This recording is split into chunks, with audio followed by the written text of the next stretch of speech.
bread toaster. Tatak niya yan, Asahi. Ang mga nakasulat sa kanya, ito, bread, cake, chicken, peas. Yan ang mga pwedeng isalang dito. Ang problema nito, ayaw na niyang uminit. Kaya pinatingnan na kung anong sira. Testerin natin yung yung pinaka plug niya. Tingnan natin kung may resistance pa siya rito. Nalagay natin siya sa times 10 ohms. Short muna natin. Yan. Ito ano natin yung switch. Kaya gumagana na yung switch. Pero yung needle ng tester, itong BOM tester, hindi man lang tumaas, hindi man lang gumalaw. Ibig sabihin, open yung niya, yung contact. Yan ang hanapin nating sira kung bakit nag-open yung contact nito. Baklasin natin.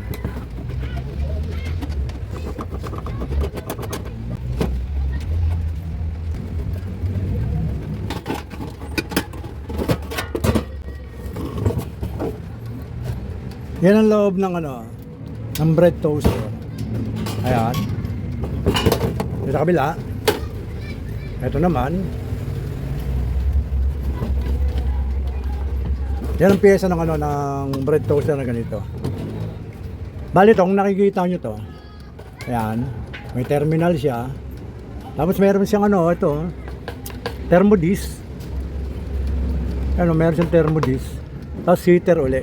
Ito. Yung heater na yan, ito yan, nandito sa nakabalot na na metal na ganito. Tapos tumagos siya rito sa kabila. Pagkatagos niya rito, kumapit sa kabilang contact. Dito naman sa may heater na to, yan. Tapos ito ang lumabas ito. Bali itong heater sa may baba, yung terminal na yan, tsaka to, magka-contact. Dito sa kabilang to, yan. Ito yung linya nyo. Yan. Ibig sabihin, ang design nito, pa-series. Galing dito sa kabilang linya, pumasok dito, tapos kumapit dito, bumalik dito. Kasi ito ang kinalabasan. Yan. Kaya yung meter niya, yung linya ng ng meter, ito, itong baba. Ang gawin natin, tester natin. Tingnan natin kung open siya o may contact pa siya.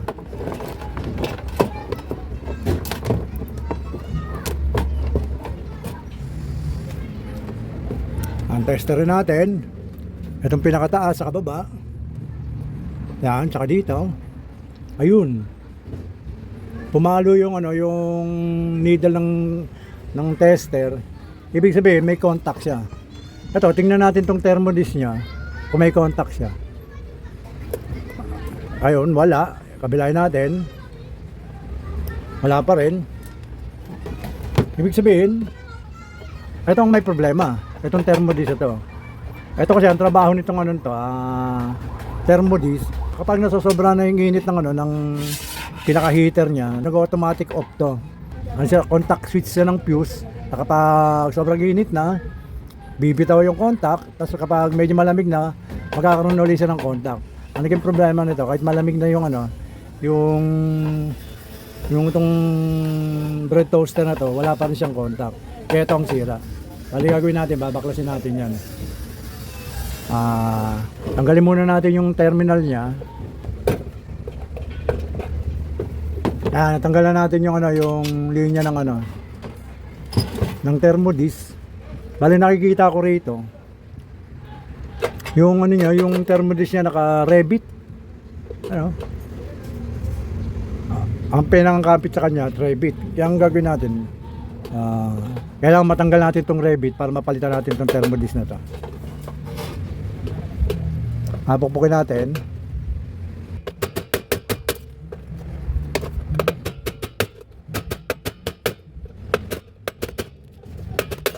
Yun.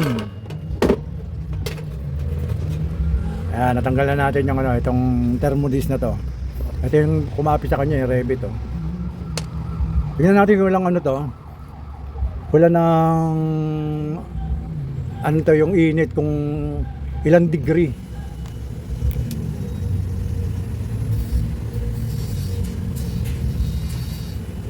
Bali ang nakalagay ay 128 degree centigrade. Hanapan natin siya nito.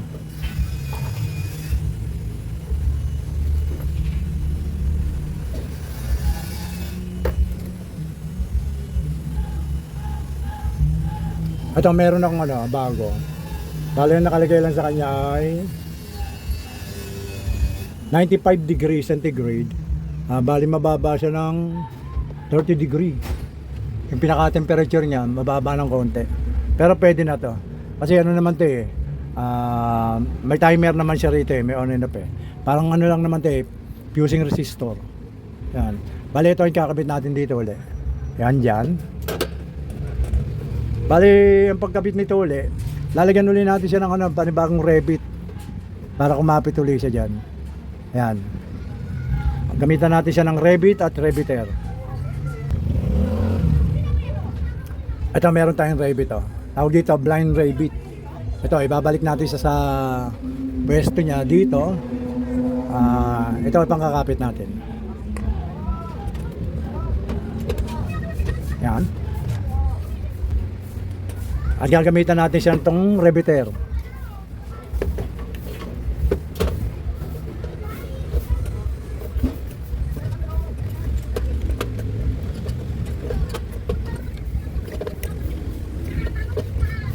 Yun, mapit na yung isa. Pwesto natin. Ito naman isang blind rabbit, lalagay na rin natin para kumapit na siya maigi. Yan.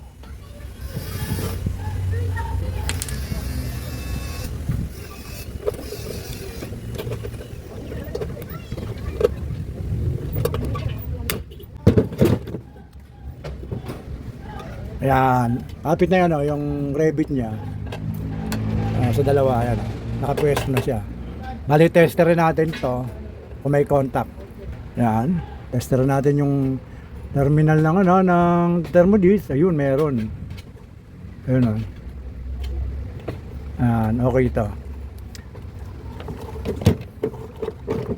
Kapit na natin yung yung ito ng heater niya. Terminal ng heater. Yan. Yun. Bali, ang gagawin natin tetester rin natin itong itong cordon. Yan, titignan natin kung magkakaroon siya ng contact dito. Kakaroon siya ng resistance or continuity. Yan. Yan, yung dalawang cordon. Ikot natin yung timer. Ayun, meron na siya. Ayan i-contact na yung cordon. Ibig sabihin meron nang uling papasok na kuryente. Okay na ulit ang itong itong bread toaster na to. Ang gagawin natin, sasaksak natin. Titingnan natin itong dalawang to. Kung kung mag-iinit. Ayan. Kung magkukulay orange siya. Kung babaga siya. Saksak on natin.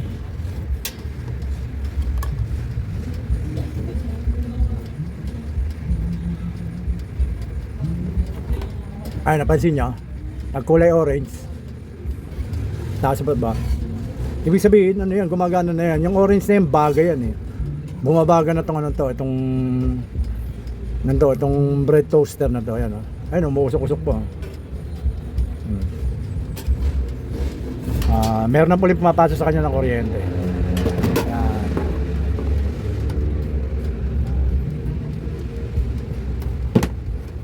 Ang naging sira lang niya itong thermodisc. Usable to na contact switch.